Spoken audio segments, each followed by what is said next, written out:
जरा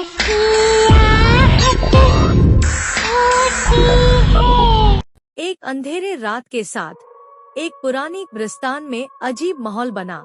वहाँ के पेड़ पौधे उदासता की झलक दिखा रहे थे और हवा में एक अनूठी ध्वनि फैली थी।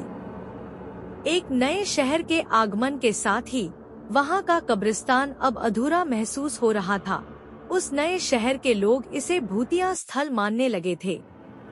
वहाँ का सबसे बड़ा और सबसे पुराना मकबरा उचित दिशा में जंगल के बीच में स्थित था।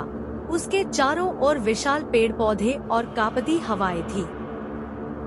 एक रोज एक नया परिवार उस नए शहर से आया।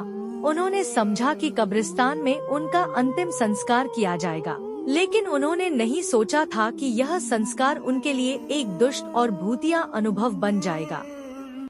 जब उनका अंतिम संस्कार होने के लिए समय आया, वे अकेले कब्रिस्तान में पहुँचे। सूर्यास्त के समय वे प्रार्थनाओं के साथ उनके प्रियजन को अलविदा कहने के लिए तैयार हो गए। लेकिन जैसे ही उन्होंने प्रार्थना शुरू की, वे अनजाने चीखते हुए गायब हो गए। धीरे धीरे वे उसी अंधेरे जंगल में गहरी ध्वनियों के बीच ले जाए गए। कब्रिस्तान के मार्ग पर एक अजीब और भयानक चित्र उनका स्वागत करने के लिए था। मृतकों की आत्माएं उन्हें चारों ओर से घेर ले आईं।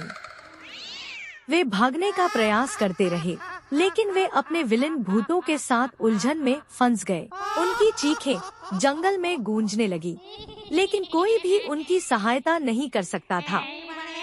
सुनसान जंगल में उनकी चीखें आकाश को भी हिला देती थी। और फिर एक चमकता हुआ आंधी ने सब कुछ ध्वस्त कर दिया। अगले सुबह जब लोग उनकी खोज करने गए, सिर्फ खंडहर और विलीन चित्र ही मिले।